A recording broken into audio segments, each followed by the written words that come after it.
محترمو دی رسول اللہ صلی اللہ علیہ وسلم دی سیرت ابتدا او دا بیانېدل چې رسول الله صلی الله علیه وسلم دنیا ته لا تشریف نه راوړی نو الله داسې نښې دی رسول الله صلی الله علیه وسلم مخکې او د پیدایش وخت کې راښکاره کړي چې د رسول الله صلی الله علیه وسلم دا شان په هغې باندې خلقو ته الله وښیي هغه نښې بعضې مخکې ذکر وی یو نښه د رسول الله صلی الله علیه وسلم د پیدایش وخت کې راښکاره شوه دیتا دلائل النبوت هم ویل شي ارهاس هم ویته ویل شي مخکې و نښه لا نبوت نه ده میلاو الله نښې ورکړلې یو نښه د رسول الله صلی الله علیه وسلم د پیدایش بینهی وخت کې چې کومه دایانه د رسول الله صلی الله علیه وسلم د مور بیبي سره چا خدمت کوله لکه معاشرې کې کلی کې گاوند کې داسې زنانه وي چې هغه د پیدایش وخت کې د زنانه سره مدد کوي د هغې خدمت کوي نو هغه زنانه قابله زنانه بیان کوي چې کله رسول الله صلی الله علیه وسلم پیدا شو نو یوه رڼا سره پیدا شوله او دا رڼا معمولي رڼا نه وه هغه فرمایي چې دا ټوله کوټه یې د رڼا نه ډکه کړله او سره دا وشولو چې ان النجوم لتدنو دا ټول ستوري چې دي دا رانږدې شولو قریب شولو هغه وایي چې ما دا خیال کولو چې دا ستوري کوټې ته راننوځي دومره زیات رانږدې شو دا ستوري دا نښه هغه به هغې به بیانولم او بیان کړې او دا یو علامه وه چې دنیا ته د هدایت رڼا راغله د شرک او د کفر او د رسمونو د رواجونو تیارې هغه ختم کېدونکې دي الله رب العالمین رسول الله صلی الله علیه وسلم د هدایت رڼا هغه راولې دویمه نښه سره دا وه چې د رسول الله صلی الله علیه وسلم مور بیبي آمنه ته په خوب کې یو کس راغله او دې ته دا وایي چې تا ته به الله یو بچی درکوي زوی به الله درکوي یو خدا دا چې په هغه باندې به په دې الفاظو دم اچوي چې اعیده بالواحد من شر کل حاسد پناه غواړم دې ماشوم لره دې بچي لره په هغه ذات باندې چې یک یوازې ده من شر کل حاسد د هر یو حسدګر نه ځکه دا علامه وه چې د سره به ډېر زیات حسد کېږي او ټولو نه لوی حسد سره یهودیانو کوه چا چې ډېر پېژنده هغوی سره د ټولو نه زیات حسد کوه نو الله رب العالمین آمنه بیبي ته خوب کې دا وښله چې یو به دا کار وکړي چې بچی د پیدا شي اعیده بالواحد بالشر کل حاسد موږ دپاره اوس مسنون طریقه دا ده رسول الله صلی الله علیه وسلم موږ ته دا طریقه وښودله چې کله تاسو ماشومان وي نو هغه به په دې الفاظو دموج اعیذک بکلمات الله التامه من شر کل شیطان وهامه ومن کل عین لامه نبی صلی الله علیه وسلم په دې باندې حسن او حسین رضی الله عنهما دا دمول ماشومان دمول ځکه دا ډېر متاثره کېږي د بد نظر نه او د پیریانو او جناتو د دې نه زیات چې ټولو نه زیات متاثره کېږي دا د ماشومان متاثره کېږي به هر صورت یو ته دا ویلی شو دویم ته دا خوب کې وویلی شو چې تا ته به الله بچی درکوي نوم به باندې محمد کېدی صلی الله علیه وسلم نو دا چې کله پیدا شول دی خپل خر ته وایي د رسول الله صلی الله علیه وسلم نیکه عبدالمطلب ده چېرې ما ته دا ویلی شوي چې په ده باندې نوم محمد کېدو عجیب نوم و عرب د دې نوم سره ناشنا نه و په معنا یې ښه پوهېدلو ډېر ښایسته نوم و د محمد معنا ده هغه کس چې د هغه صفتونه کړي شوي وي صفتونه یې بیانېږي او عربو خو به ګوره داسې کار نه و چې هغوی وي چې مونږ په دې کې مخکې نه یو که چا به وایي چې زه پوه یم نو به وایي چې زه تا نه ډېر زیات پوه یم زه تکړه یم زه تا نه زیات تکړه یم زه لیکونکی یم زه تا نه زیات لیکونکی یم ما ته نسبونه ښه معلوم دي هغوی چې ما ته تا نه زیات ښه معلوم چا باندې داسې خدا نوم الله پټ ساتلی و الله ته عرب په معنی پوهېدو په ښایست یې پوهېدلو خو الله ته نه پټ ساتلی و لکه یو کار دی بل الله دې عربو نه پټ ساتلی و چې چا پکې نبوت دعوه نه وکړي که نه خو هره دعوه کوله ابو جهل ته چا وایي چې ته ولې نه منې هغه وایي چې ګوره مونږ د دوی د رسول الله صلی الله علیه وسلم د خاندان سره دوی باجانو ته روټۍ ورکوو مونږ دوی نه زیاته ورکوله دوی پلانکۍ کار کوو د ښېګړې مونږ د هغوی دوی نه زیات کوو مقابله وکړه نو کله چې اوس دوی وایي چې مونږ کې نبي پیدا شو نو مونږ خو داسې نه شو ویلی چې مونږ کې هم نبي پیدا شو نو اوس مونږ به څه کوو مخالفت به یې کوو ورونو دا نبوت دعوام ته الله پټه کړی و کنی یو پکې کمکل دا ویلی شو چې زه نبي یم الله ته محمد نوم هم ته الله پټ کړی و چا په دوی کې دا نوم نه وایي هلکه دا خو ډېر ښایسته نوم بیا د ټولو خوښ وه خو چې کله نبي صلی الله علیه وسلم باندې خوب کې ورته وویلی شو مور بیبي ته یې چې په ده باندې نوم محمد کېده رسول الله صلی الله علیه وسلم په نومونو کې یو نوم محمد ده تعریف کړی شوی والله چې کافرم چې په هغه کې لږ د انصاف هغه ذره موجود وي په هغه کې به د رسول الله صلی الله علیه وسلم شان به هغه مني خو به هر صورت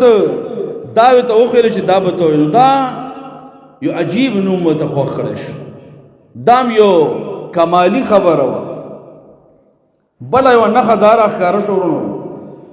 چې د حسان بن ثابت چې دته شاعر رسول وي مشهور شاعر ډېر کمال والا شاعري الله ورکړې وه د رسول الله صلی په شان کې به رسول الله صلی الله علیه وسلم یو څو کسانو ته دا ویلي چې ما مور او پلار په تا باندې قربان شه پایي کې یو حسان بن ثابت رضی الله سعد رضی الله ته ویلو چې غشي په باندې ولا اما مور او پلار حسان بن ثابت چې کله به کفارو د اسلام د رسول الله صلی الله علیه وسلم په شان کې ګستاخی کوله د جواب به حسان بن ثابت او د ټوله شاعري و طرف ته دا یو د رسول الله صلی الله علیه وسلم مدح چې بیان کړی ده واحسن منك لم تر قط عيني واحسن منك لم تلد النساء خلقت مبرئا من كل عيب كانما انت خلقت كما تشاء کمال والا شعر کړی په دې باندې عرب خلک پوهیږي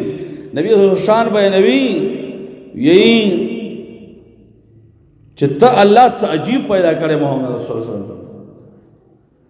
داسې الله پیدا کړی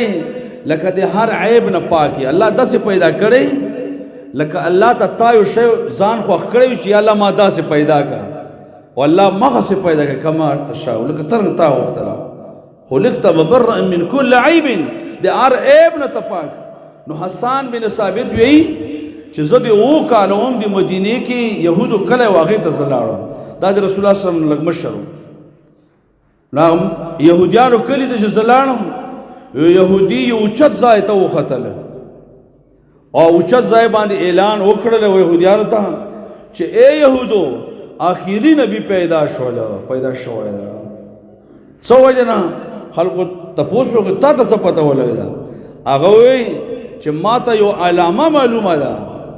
هغه دا ده چې هغه طلع الليل النجم واحمر شپې هغه ستوری یم چې مونږ ته کوم ستوری معلوم ده هغه ستوری بېګار راختلی یم او سور شوی یم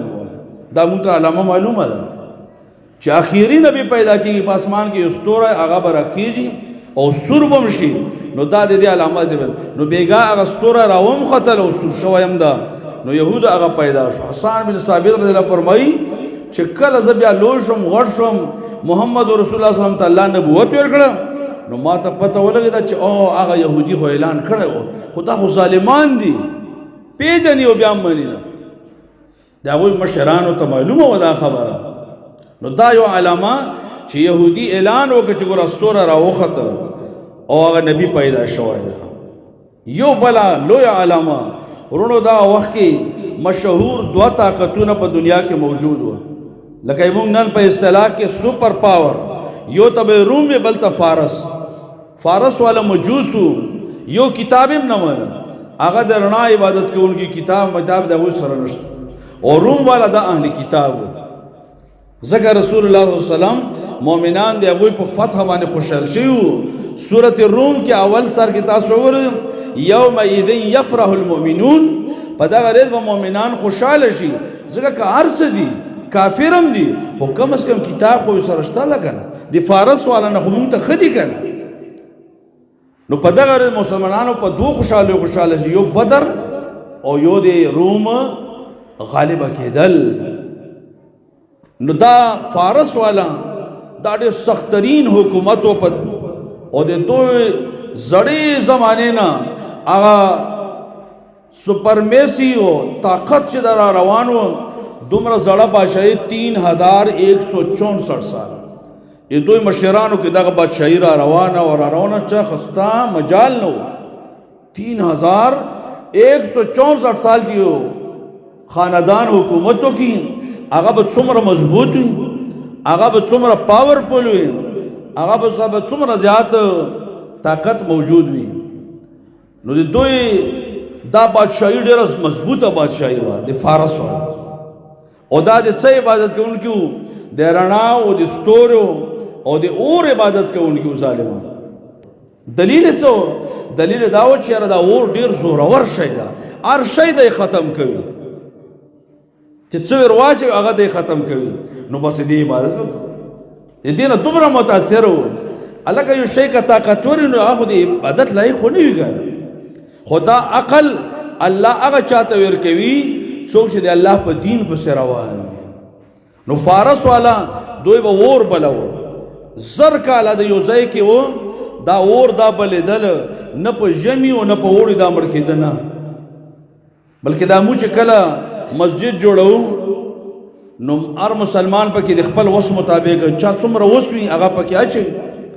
څوک 10 روپۍ او څوک 100 روپۍ او څوک زیات او کم راوړي په څه نیت باندې چې دا د الله کور جوړېږي په دې کې به مسلمانان عبادت کوي په دې کې به د الله بندګي کوي ما ته که زه مړم ما ته به ثواب رسېږي ثواب په نیت باندې دغسې به دې اور ته دوی لرګي راوړلو په تور د ثواب د چا یو ګېډۍ به راوړه چېرې ثواب کار ده چې دا اور بل وي دا مړ کېده نه زر کاله وشوي وو بس مړ کېده نه په یو موسم کې خو چې رسول الله صم پیدا شو دا اور एकदम مړ شو خلک حیران شو چې دا څنګه چلو شو اور چې دا چیرې مړ شوی نه ده دا خو د مو معبود و دا خو مړ شو یو دا عجیب کار وشو د فارس والا سره دویم کار دا وشو چې د فارس چې کوم صدارتي محل و اسمبلي حال و نو په هغې باندې یو سختترینه زلزله راغله او دا یې داسې وشره کوه چې اهل سیر لیکي سقط منه 14 شرفة 14 کمرې د دې نه لاندې راوغورځېدلې کسرا بادشاه په دې باندې ډېر زیات حیران دی د فارس به چې کوم بادشاه کېده هغه ته به یې کسرا ویله لکه د روم هر بادشاه ته به یې قیصر ویل د حبشو هر یو بادشاه ته به یې نجاشي ویل نو دا کسرا ډېر زیات غمجن شو چې د مونږ صدارتي محل هغه خوځېدل دومره مضبوطه د هغې نه 14 کمرې راغورځېدل دا خو د خیر علامه نه ده ډېر زیات غمجن شول او دې دوران کې د دوی چې کوم مشر قاضي او مفتی و موبزان به هغه ته وی هغه یو عجیب خوب ولیدل خوب یې دا ولیده چې ډېر تکړه او سختترین اوښان دي او وروستو پسې هغه لګېدلي دي راکاږي په ځان پسې اسونه په دریای دجله باندې ورننه کړلو چې دا په عراق کې دریاب ده او بیا په باندې پورې وتلو د عراق په ښارونو کې خوارش موبزان هم حیران کړ هغه عالم و پوه و د دوی لوی عالم و مفتی و غټ دی لوی قاضي و نو دې خوب پریشانه کړل دې کې کسرا بادشاه خپل اسمبلی راوغوښته او ته وایي چېره دا امام محل خوځېدل د هغې نه 14 کمرې راغورځېدل دا خو ډېر حیرانتي خبره ده دی دا خبرې کولې خپل اسمبلی والا سره چې خط راورسېد چې اور هم مړ شول نور هم پسې حیران او پریشانه شول چې د موږ معبود مړ کېدل څرنګه زر کاله وشو دا اور مړ نه ده نن مړ شول عجیب خبره ده په دې دوران کې وي ته موبزان چې مشر مفتی و کسرا ته وایي چې ما هم یو عجیب خوب لیدلی ده سخترین مشکل وخاندي او خوډه سونه ځان پسې لګولې دي او هغه راکاږي په دریای دجله یې مر نه لکړو او بیا ته نه پوره وترو د عراق په خارو کې خواره شول هغه نورم پریشان شو ته وایي چې دا نو څه معنا ده ته خو عالم هغه ته چې ارڅه ده خو څه شر را پیښیږي او د عربو د طرف نه ده بادشاہ نورم کسرا حیران شو او دا اصل کې د محمد رسول الله صلی الله علیه وسلم نخې دي چې باس د کفر زور هغه الله ختم کوونکی ده دوی طاقت الله ذره ذره کوونکی ده لکه څنګه په دې محل زلزله راغله معبود مړ شول او مشر مفتی خوب ویني دا د دې علامه ده چې دنیا ته رحمت للعالمین هغه راتلونکی ده راغلی ده نعمان ابن منذر دا د حرا علاقې بادشاہ خو د دې تسلط لاندې و لکه د موږ آزاد کشمیر ده په نوم باندې هغوی هم ځان ته خپل بادشاہ وزیر اعظم لري خو موږ تسلط لاندې نعمان ابن منذر دغسې بادشاہ و د هغوی د تسلط لاندې و خط ورته ولیکه چې ما ته یو داسې سړی راولږه چې سوالونو جوابونه راته راکړي هغه یو پوه سړی عبدالمسیح بن عمر بن حیان الغسانی په نوم باندې و چې هغه ډېر زیات هوښیار و هغه یې ورولږه چې بادشاه خفه ده څه سوالات لري هغه چې راغله هغه وایي شر زه خو باندې پوه نه شم خو د ما ماما ده هغه د ډېرو پیړو ده د ډېرو زیاتو وختونو ده او په دې خبره باندې کاهینم ده پیریانو سره تابع ده خبرې به یې ته کولې لکه مخکې جمعه کې موږ پیریان د دې خلکو غوږونو ته خبر راورسوي او خلک دا ګمان کوي چې دا خو ټول بالکل په غیب باندې پوهېږي نو ته وایي چې ما ماما ده ستیح د هغه نوم ده او هغه ډېر زیات پوه ده هغه ته به زه لاړ شم هغه چې لاړل ستیح په دا وخت کې داسې و چې انتهایی کمزور او قریب الموت و مرګ ته نږدې و ده ورته وایي چې یاره دغسې خوبونه بادشاه محل غوڅېدلی ده موبزان خوب لیدلی ده اور مړ شولی د دې تعبیر مونږ ته راکړه څه وجه ده هغه څه نه وي نو ده ورته پیغور وکړه چې ځانه د ګونګی جوړ کړله اوس بیان نه کوي نو هغه ورته سر راوچا کړه د ستیح ورته وایي چې ای عبدالمسیح چې کله د تلاوت عام شي د امسا والا سړی راښکاره شي موبزان خوب وویني او د ساوا چې کوم بحیره ده هغه وچه شي ګرجې را وغورځېږي شام بیا د موږ دپاره شام نه ده پاتې شوی او بس مړ شو او ورته وایي چې څوارلس بادشاهان به بادشاهي کېږي بیا به د فارس دا ټول نظام به درهم برهم چې دا به ختم کړي 14 بادشاهان دا بادشاهي کړي او همدغسې و چې په 4 کالو کې 10 بادشاهان پکې بدل شولو او دا 4 بیا د عثمان رضی الله خلافت پورې و بیا مکمل د فارس الله تباهي وکړه الله د صفحه هستی نه میټاو کړلو د فارس نه نوم و نشان هغه نشته ده نو هغه چې دا خو بیا پکې ډېر وختونه تېرېږي او خیر مونږ به دې دپاره څه انتظام وکړو خو په هر صورت دا یو لویه نښه وه چې د فارس هغه دبدبه ختم کېدل د هغوی په محلاتو زلزلې راتلل اورونه مړ کېدل دا د رسول الله صلی الله علیه وسلم یو لویه د نبوت نښه وه چې دې علامه وه چې نبی صلی الله علیه وسلم رحمت الله للعالمین او دا الله را لیږي او را لیږلی ده او د اسلام غلبه دا راتلونکې ده کفر میټاوېدونکی ده انشاءالله د رسول الله صلی الله علیه وسلم پیدایش او بیا د هغه د پی ورکولو انتظام او نور حالات د رسول الله صلی الله علیه وسلم باندې جمعې کې بیانوو